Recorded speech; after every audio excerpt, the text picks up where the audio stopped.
लिने, पाउने, जाने, आउने सबै इच्छा हटाएर सर्वकृत्य अर्पण गर्दै शून्यताको शरण पर।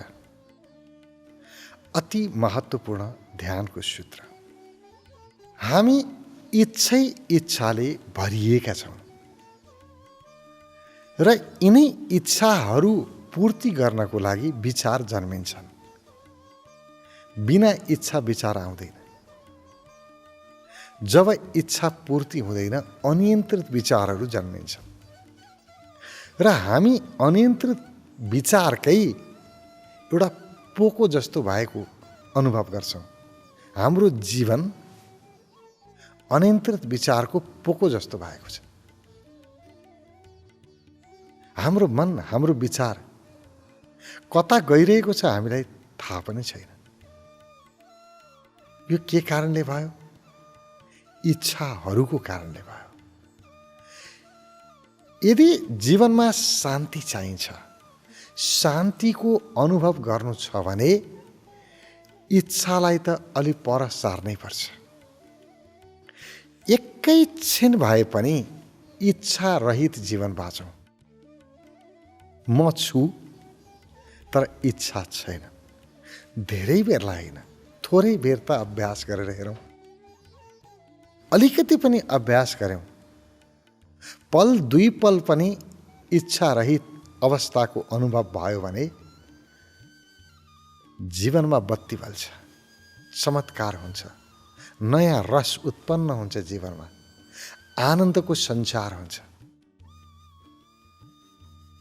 आफ्नो बोध हुन्छ, आत्मज्ञान अनुभूतिमा आउन सक्छ। यो सारा समस्याको जड हाम्रा इच्छाहरू हुन्। इच्छा चाहिन्छ। फेरि जीवन चलाउनको लागि बिना इच्छा त मानिसले कर्मै गर्दैन। चाहिन्छ। ठिक छ, इच्छा प्रयोग गर्ने हो नि। इच्छा चाहिन्छ। कुन इच्छा पुरा गर्ने, कुन नगर्ने छनौट गर्न सकिन्छ। इच्छा पूर्तिको लागि काम गर्नुपर्छ, राम्रो हो। तर 24 घण्टा इच्छाको पछाडि दौडिनु यो राम्रो होइन। श्रम गरेपछि विश्राम पनि चाहिन्छ नि। इच्छा आए, विचार आए, गर्नुपर्छ, बुद्धि खेलाउनुपर्छ, गर्ने, चिन्तन गर्नुपर्छ, गर्ने। तर एकैछिन आराम गर्ने। एउटा क्षण यस्तो होस् जहाँ केही पनि नहोस्, मात्रै म हुँ, बाँकी केही नहोस्। म एक्लै बसौँ, विचारहरूबाट अलग, इच्छाहरूबाट अलग। एकैछिन त एक्लै बस्न पाऊँ। त्यसको लागि के गर्नुपर्छ? जम्मा 4 प्रकारका इच्छाहरू। एउटा लिने इच्छा। त्यो पाए हुन्थ्यो, त्यो लिन्छु, यो कमाउँछु, यो जमाउँछु, यस्तो गर्छु। लिने इच्छा हुन्छ। लिनको लागि आफूले मेहनत गर्नु पर्यो। कसरी गर्ने, के गर्ने, लिने इच्छा। अर्को हुन्छ लिने होइन, पाउने, आफै आओस्। मलाई भगवानले दिउन्, मलाई भाग्यले दियोस्, अरूले दिउन्, मैले काम गर्नु नपरोस्, तर अरूबाट पाइयोस्, सित्तै पाइयोस्। यो पाउने इच्छा। एउटा गरेर लिने इच्छा हुन्छ, आफ्नो कर्मद्वारा आर्जन गर्ने इच्छा। अर्को चाहिँ त्यत्तिकै पाउने इच्छा हुन्छ। 2 प्रकारका यी इच्छा, लिने र पाउने। अनि अर्को इच्छा हुन्छ कहीँ जाने। जस्तो हामीले धेरै गन्तव्यहरू बनाएका छौँ। अहिले पनि यहाँ जानु छ, त्यहाँ जानु छ। धर्म गर्नलाई पनि कहीँ जानुपर्छ। पूजा गर्नलाई पनि कहीँ जानुपर्छ। प्रार्थना गर्नलाई कहीँ जानुपर्छ। म जहाँ छु त्यहाँ न प्रार्थना हुन्छ, न पूजा हुन्छ, न धार्मिक कर्म गर्न सकिन्छ, केही पनि सकिँदैन। गर्नको लागि म कहीँ जानुपर्छ। अहिले जहाँ छु त्यहाँ चाहिँ केही पनि हुँदैन। यो मान्यतामा हामी छौँ। सुख पाउनलाई कहीँ जानुपर्छ, यहाँ सुख पाइन्न। अहिले म जहाँ छु त्यहाँ सुख छैन। सुख कहीँ अन्तै छ। स्वर्गमा सुख छ, वैकुण्ठमा सुख छ, त्यहाँ जानुपर्छ। गएपछि मात्रै सुख पाइन्छ। स्वर्ग नगइकन सुख पाइन्छ र? त्यहाँ गएपछि पाइन्छ। यो जाने इच्छा यो दुःखको कारण हो। हटाएर हेरौँ एकपटक जाने इच्छा। लिने इच्छालाई पनि हटाइदेऊ, पाउने इच्छालाई पनि हटाइदेऊ। ठिक छ, सदाको लागि हटाउनु पर्दैन नि, एकैछिनको। आधा घन्टाको 1 घन्टाको लागि प्रयास गरौँ। म 1 घन्टा ध्यान गर्छु। यो ध्यान गरुन्जेलसम्म म कुनै कुरा पनि लिने इच्छा राख्दिनँ र कहीँबाट केही पाउने इच्छा पनि राख्दिनँ। मलाई ऊर्जा आओस्, मलाई ध्यान आओस्, मलाई ध्यान लागोस्, सबै मैले प्राप्त गरौँ, यो पाउने इच्छा राख्दिनँ म। न मलाई केही लिनु छ, न मलाई केही पाउनु छ। म जस्तो छु अहिले यहाँ यतिखेर त्यही ठिक छु। जहाँ छु त्यही ठिक छु। जस्तो छु त्यही ठिक छु। न केही लिनु छ, न केही पाउनु छ। दुईटै कुरा मलाई चाहिएन। सदाको लागि त होइन नि, अहिले ध्यान गरुन्जेलसम्मको लागि। 1 घन्टा ध्यान गर्छु भने 1 घन्टाको लागि हटाइदेऊ। हेरौँ न के पो नोक्सान हुँदो रहेछ। एकैछिन लिने पाउने इच्छा हटाएर के नोक्सान हुँदो रहेछ? केही पनि हुँदैन। तर हामी ध्यान गर्न बसेको छैन, पाउने इच्छाले भरिन्छौँ। ओहो, बल्ल बल्ल यहाँ ध्यान गरेँ, खोइ त मलाई ध्यान लाग्यो, खोइ कहाँ गयो ध्यान? खोइ देखिया पनि केही होइन भित्र, केही अनुभवमा पनि आएको छैन। अरू मान्छे त खोइ भगवान देखिन्छ के भन्थे, खोइ कहाँ देखियो त? आनन्द आउँछ भन्थे, ध्यान गरेर खोइ आनन्द कता आयो? शान्ति आउँछ भन्थे, खोइ त शान्ति। अब उसको पाउने इच्छा यति तीव्र हुन्छ, लिने इच्छा यति तीव्र हुन्छ कि उसको मन अब चल्न सुरु गर्यो। अब के को शान्ति? सब गयो। ध्यान गर्नको लागि पहिलो सूत्र नै हो लिने पाउने इच्छाबाट आफूलाई अलग राख, छोड्देऊ। चट्ट म बस्या छु, मलाई केही चाहिएन। न ध्यान चाहियो, न शान्ति चाहियो, न अशान्ति चाहियो, केही पनि छैन। म जहाँ जस्तो छु यतिखेर, जे पनि परिस्थिति छ सबै मेरो लागि स्वीकार छ। यही ठिक छ। योभन्दा अरू मलाई केही चाहिएकै छैन। पुग्यो। लिने पाउने इच्छा रहित बन्ने पहिला। अब दोस्रो, आउने जाने इच्छा छोडिदिने। न मलाई यहाँबाट कहीँ जानु छ, न मलाई यहाँबाट कहीँ आउनु छ। हामी त ध्यान गर्न लाग्यौँ भने पनि आउनुमा हुन्छ कि। मान्छेले भने आफैमा डुब, सुनेको छ, ध्यान गर्नु छ, आफैमा डुब भनेको छ, आफूलाई हेर भनेको छ, आफ्नो याद गर भनेको छ। अब कसरी गर्ने? लौ न, अब म आफ्नो नजिक आउँछु, यहाँ आउँछु, यहाँ आउँछु, आउन खोज्यो, आउँदैन, अनि विचार चल्न थाल्छ। मैले भने जस्तो भने तेरिका आज पनि ध्यान नलाग्ने भयो, बर्बाद भयो। यो आउने इच्छालाई त्याग्दिनुहोस्। जाने, यहाँ गयो भने ध्यान लाग्ला, आज यहाँ लागेन, चिन्ता। फलान ठाउँमा गयो भने ध्यान लाग्ला, यो ध्यान केन्द्रमा गयो भने लाग्ला। होइन, त्यो ठाउँको ध्यान राम्रो रहन्छ, अर्कै ध्यानमा गयो भने राम्रो होला। यो मन्दिरमा भएन, त्यो मन्दिरमा गए राम्रो होला। यो भगवानले भएन, ऊ भगवानमा गयो भने राम्रो होला। ओहो, कहाँ गएर राम्रो हुन्छ? यो यहाँ वहाँ जानेको हो, यही मन न हो? जाने यही मन हो? होइन, न आउनु छ, न जानु छ। म यहीँ छु, बस काफी छु। म अहिले जहाँ छु ठिक छु। कहीँ जानु पनि छैन, केही पाउनु पनि छैन, केही गुमाउनु पनि छैन। न आउनु छ, न जानु छ, न पाउनु छ, न लिनु छ, केही छैन। यी सबै इच्छालाई चाहिँ निरीक्षण गर्ने। ध्यान बस्यो, के गर्ने ध्यानमा? आफ्ना इच्छाको निरीक्षण गर्ने। कतै पाउने इच्छा त छैन मसँग, लिने इच्छा त छैन, कहीँ जाने इच्छा त छैन, कहीँ आउने इच्छा त छैन। त्यतापट्टि सजग। यो सजगताले, यो होसले व्यक्तिलाई यो क्षणमा लिएर आउँछ, वर्तमानमा लिएर आउँछ। यतिखेर जहाँ छु त्यसको बोध गराउँछ। खाली हुन्छ व्यक्ति। त्यसकारण पहिलो सूत्र, लिने, पाउने, जाने, आउने, यी सबै इच्छा हटाइदेऊ। सबै इच्छा हटाउँ, पहिलो काम। अब दोस्रो, सर्वकृत्य अर्पण गर्दै शून्यताको शरण पर। अब जे पनि मैले कमाएको छु, मेरो भन्ने छ नि त, मेरो बाहिरी रूपमा मेरो धन होला, सम्पत्ति होला, मेरो परिवार होला, मेरो देश होला, मेरो पृथ्वी होला, मेरो संसार होला, मेरो भगवान होला। कसलाई कसलाई हामीले मेरो बनायौँ है? कति मेरो मेरो। एकैछिन यो मेरोबाट मुक्त हुने।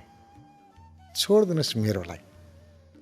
जे पनि मेरा छन्, बाहिरी मेरालाई छोडिदिने र मेराहरू त्यो समष्टिलाई अर्पण गर्ने। यो मेरा मैले बनाएको होइन। यी मेराहरू कसले मलाई दियो थाहा छैन। यो प्रकृति पनि कसैले मलाई दियो, यो समाज पनि मलाई दियो। मैले समाज बनाएको होइन, समाज उपहारमा पाएको।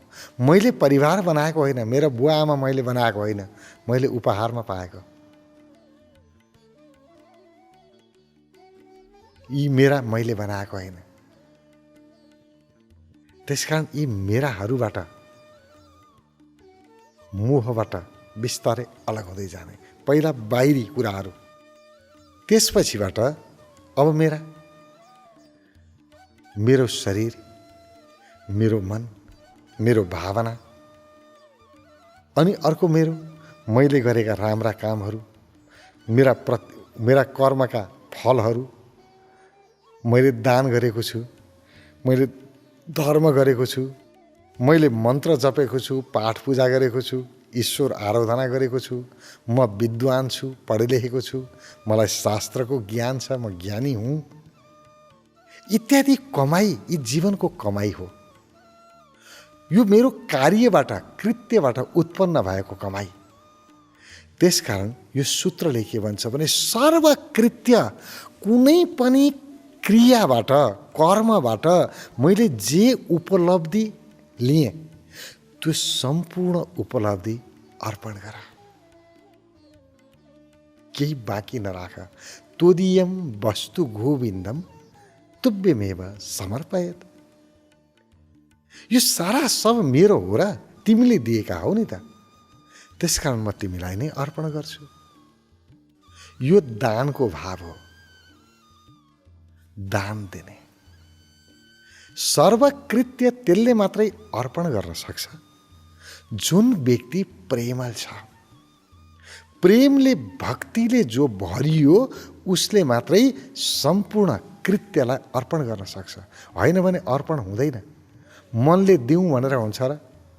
जतिसुकै दिन खोजे पनि बुद्धिले दिएको हो, तर तपाईँको अन्तर चेतनाले दिँदैन। भित्र अवचेतन मनमा जम्मा भएर बसेको छ कि मेरो हो भन्ने। अवचेतन मनले त्यसलाई आफ्नो बनाइसकेका छ। हामीले चेतन मनलाई प्रयोग गर्दै गर्दै भयभरको कुरा अवचेतनमा स्टोर गरेका छौँ, त्यहाँ जम्मा गरेका छौँ, सङ्ग्रहित गरेका छौँ।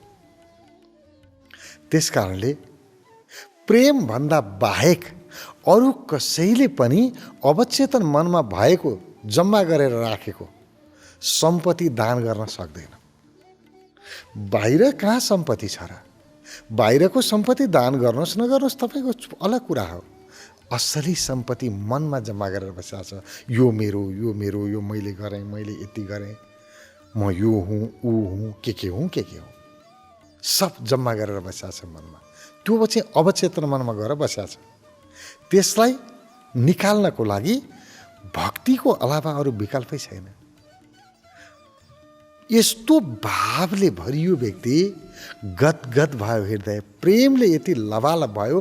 प्रेममा के हुन्छ, भयभरको दिन मन लाग्छ कि जसप्रति हामी प्रेमल हुन्छौँ उसलाई त सबै दिन मन लाग्छ। सबै दिँदाखेरि पनि